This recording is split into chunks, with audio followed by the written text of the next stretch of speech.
Pathmonk is the AI for website conversions. With increasing online competition, over 98% of website visitors don't convert.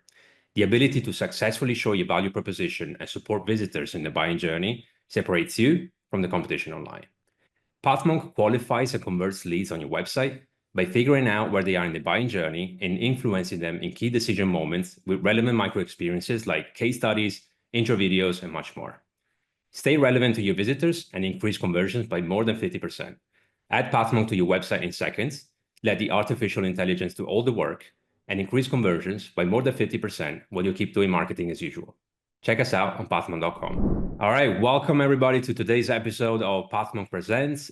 Today, we are joined by serial head of marketing, queen of the rebrand, and co-founder of Kula One, Alex Bailey. Hey, Alex, how's it going? Hey, hi, I'm doing well, thanks. How are you? Yeah, doing well, thank you. Doing well. So, Alex, I just only mentioned Kula One, but who better than you could describe it to myself and the audience? So, I would like to ask you if you can introduce Kula and basically tell us what's at the heart of what your company does and how would you describe it to someone that's just come across it for the first time?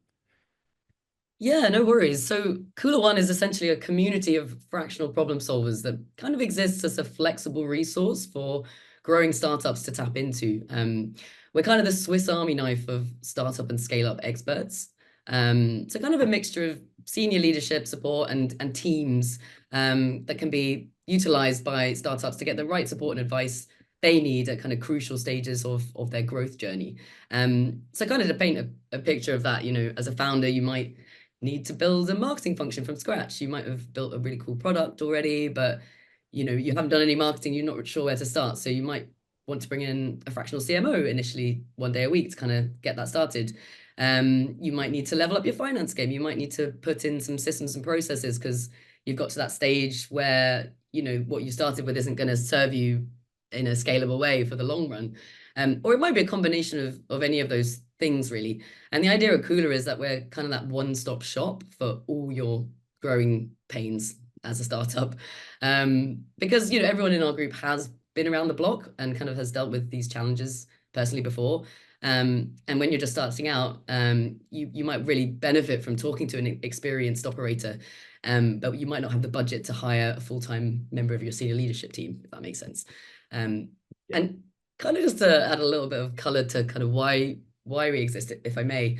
I guess the context is quite important. I don't know about you, but I feel like the idea of hustle culture is a little bit outdated now. It's not really working. People are burning out, they're quiet quitting or they're just full on quitting. And I guess Kula is really part of that movement towards more sustainable startup growth. That's something we really believe in. We care about balance in business. We care about redefining what success looks like in business. And spoiler alert, it's not about growth at all costs. It's not about revenue at all costs. It's about kind of protecting the humans behind the success of that startup. That's kind of at our core. If that makes sense. Okay.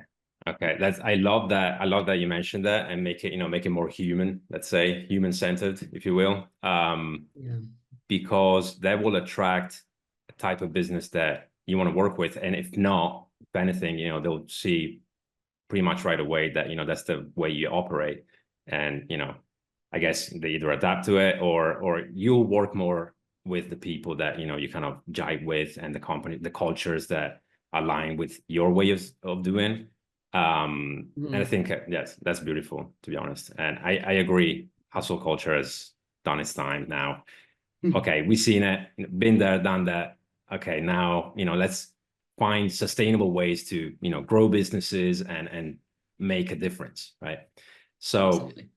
which type of businesses then, or industries even, do you feel you're able to serve best, having that in mind? So, just want to understand what kind of, because obviously it's a team that you have, you'll come in with different kind of expertise.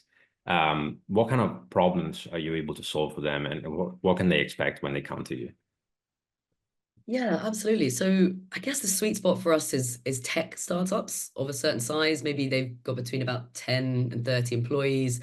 They've probably been around a couple of years. They've gotten their product market fit, but they're it's typically a tech founder who's, really good at building a cool product, but they might be inexperienced in kind of other areas of running a business, and they might be on the verge of kind of growing in a big way that they just need a little bit of a helping hand. And yeah, like the problems, in terms of the key problems that we solve, I suppose the big one for startups is they don't have a lot of money. They can't really afford to hire those full-time members of staff.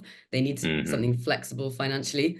But also they need different kinds of expertise. In a growing startup, things are changing so fast from one day to the next. It might be a marketing challenge one day, an HR challenge the next.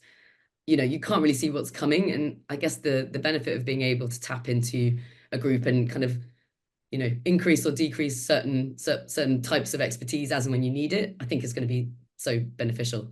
And also, I guess the other thing as well is not knowing or not being able to vet a consistent type of person. I think at Kula, one of the key problems we're solving is that human touch, I guess. Everyone that we work with is very kind, down to earth, kind of heart led, emotionally intelligent, I suppose, which is definitely something that's going to be more and more relevant as AI creeps into the lead and other skills become obsolete.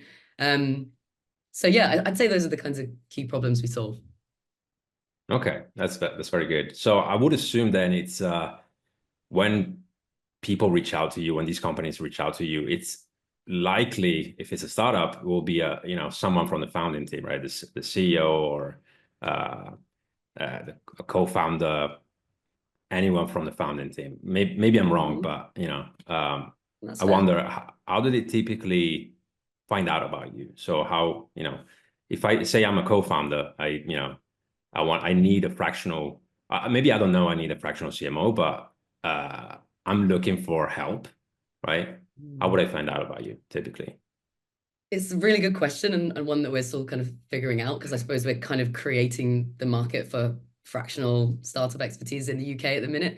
I think one big way that we're making headway with that is through content, is just kind of shouting about it on LinkedIn, trying to network as much as possible at startup events, both online, but also within the cities that we live in. We're quite a remote team. We're based in many different places. I'm in Bristol personally, and there's quite a lot of startup events there. So networking as well. And just referral is a big one for us, word of mouth. I think, if you do it once, then someone's going to recommend you, and that's the best way. I mean, I'd love for our website to be a bigger driver of, finding those people in the first instance. But because it's such a new niche, I feel like SEO we haven't quite figured that out or even put that much effort into that yet. So yeah, it's a work in progress, I would say. Yeah, I guess you have to be quite scrappy at the beginning, right? Just trying to, obviously referrals are huge. And I worked as a freelancer for many years, and I lived off referrals for a while until it wasn't enough. But I think that's the way to go. Probably the only way to go at the beginning. But in terms of, I'm glad you mentioned your website, because I wanted to ask you about the role of the website. But then maybe you can draw from your experience, with clients, with client work, and what do you think? What kind of role does a website play when it comes to attracting clients? What do you think? Yeah, I think the website is super important because it's not only your kind of key place to convert leads, but it's also your story, your brand. It's your kind of front page, if you like, which is, the first thing people will see if they type you into Google and then they come across you. I think it depends on the type of business, how it's going to be most successfully employed. If you're a B2C kind of business, you're going to have multiple pages for different products and things like that. If you've got a very kind of low cost thing that you're selling, then you're going to need to do a lot more SEO. You're going to need to do a lot more ads. But for kind of bigger ticket items, I'd say it's about playing the long game. Having blog content that nurtures an audience, kind of brings them along slowly. Taps into the pain points. Like for example, with Kula One, we don't really have that many pages on our website yet. That's something that we need to look at doing. It's just a splash page at the minute, and that's something that we'd love to do more of. To add more products and services on there, because we've got some really cool things in the offing. that we'd like to kind of zero in on. And obviously, as you know, Yeah. a good performing website has specific landing pages for specific products and services for specific kinds of customer that really aim to convert the person with that specific need in that specific place. Yeah, that's a good point. And I guess, when you're so deep in the day-to-day, I don't know about you, but as a CMO, but you want to say on what the website looks like, how it's structured and whatnot. And there's only so much time that you have. So, it's kind of hard at the beginning, especially to be able to do that and pay the proper attention to it. But as you say, it's really important. So, um, is there anything you've learned over time with, working with clients, even from your own website, about what makes a great converting website? Any kind of methods or approaches that maybe you can recommend to our audience? Yeah, absolutely. I'd say a great converting website really depends on the kind of legwork that you've done first, right? So even before you get to building your website, you need to have really solid research. You want to know your buyer persona inside out. You need to know your user journey inside out. You need to know your audience, like what are they looking for? Why are they there?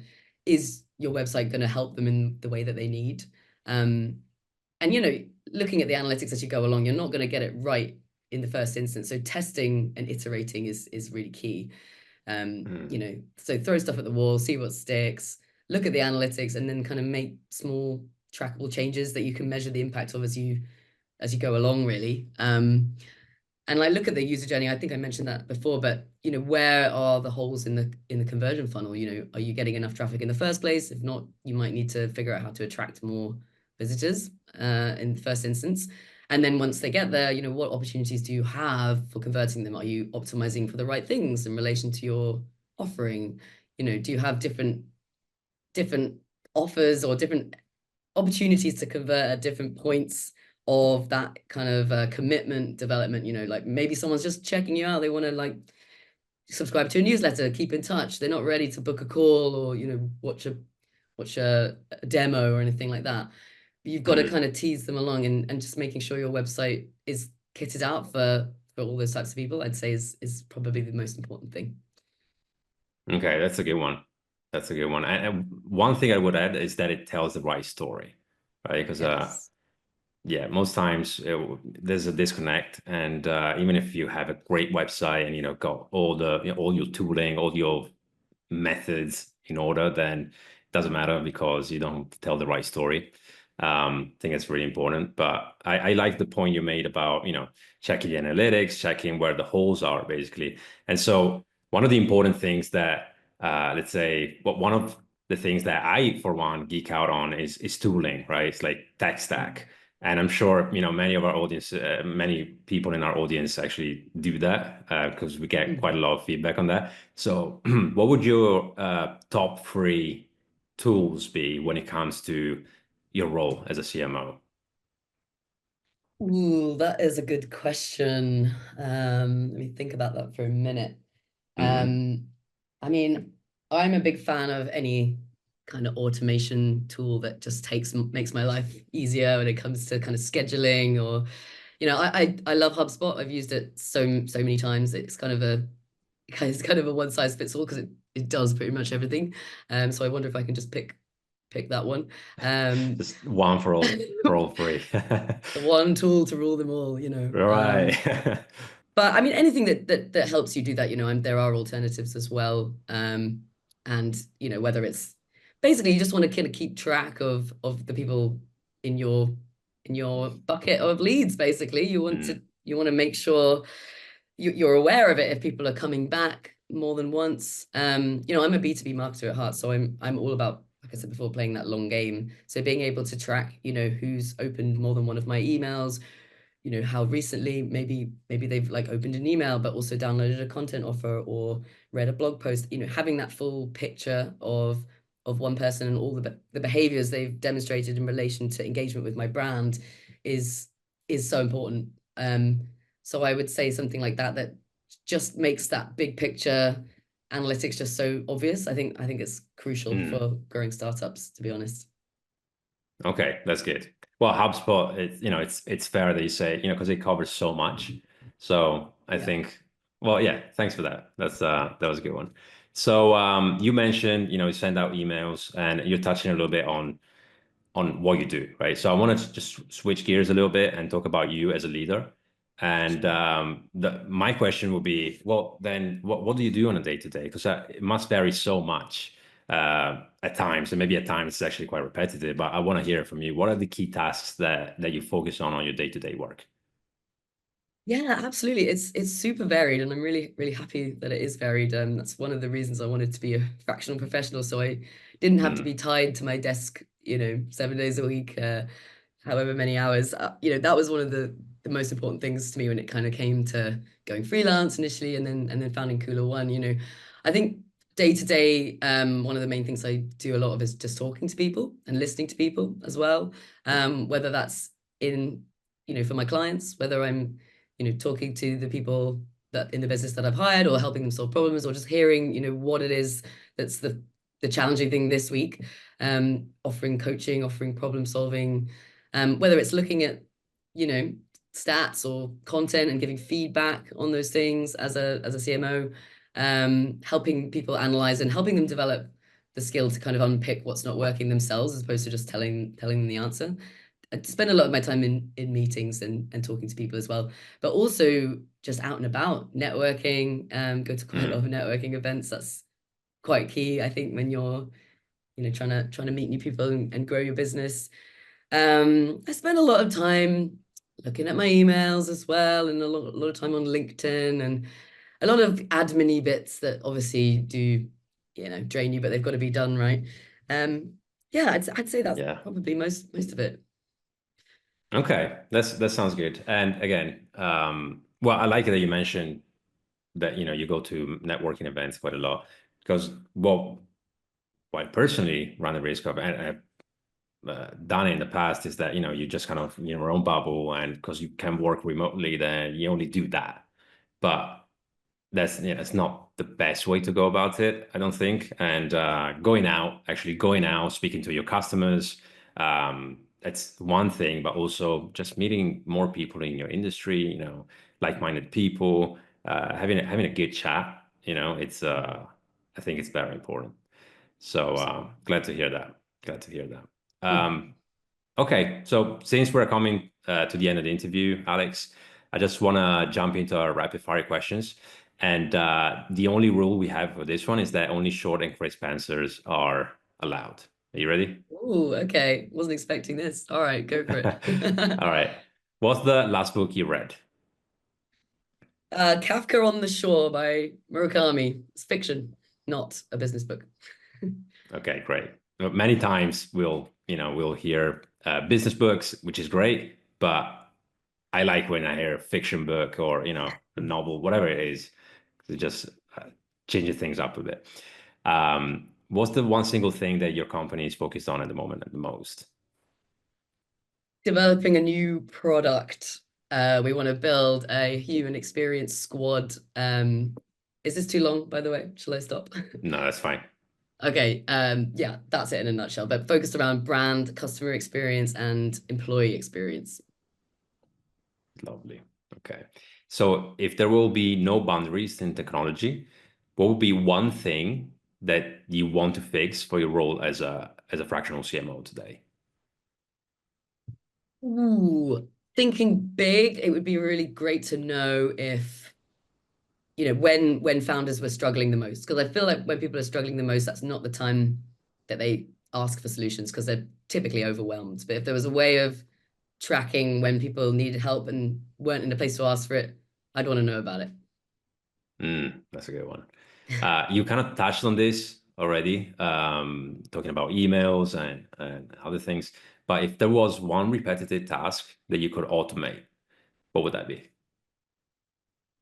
Ooh, yeah, I think something to do with emails. Yes, because there's a lot of spam there. There's a lot of not relevant information that I, you know, wish could get filtered out in some clever way. If my email really knew me as a person, and knew what to kind of bring to the top of the pile, that would be really useful.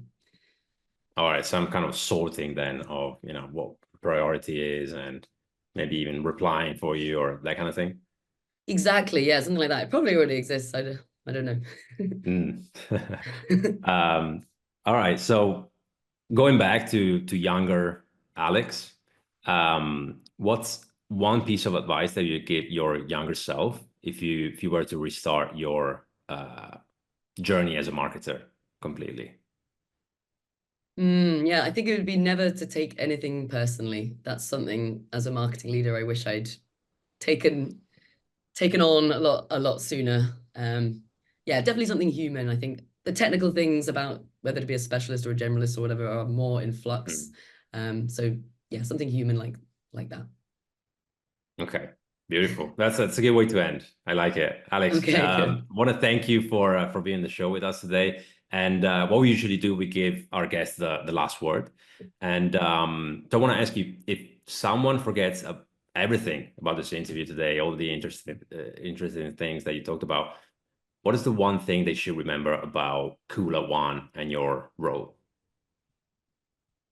Well, I would say that if you're looking for, well, I think it's that we're fractional expertise with heart. I suppose that's the most important thing to sum us up. And if you know anyone or you are a struggling startup founder who's in need of tapping into a wide range of advice on a fractional basis, then please do give our website a look, and that'd be great. Thank you. Perfect. Perfect. Will do. All right. Thanks a lot, Alex. And we hope to have you again on the show and wish you an amazing day. Thank you very much. I found it very interesting. Thank you.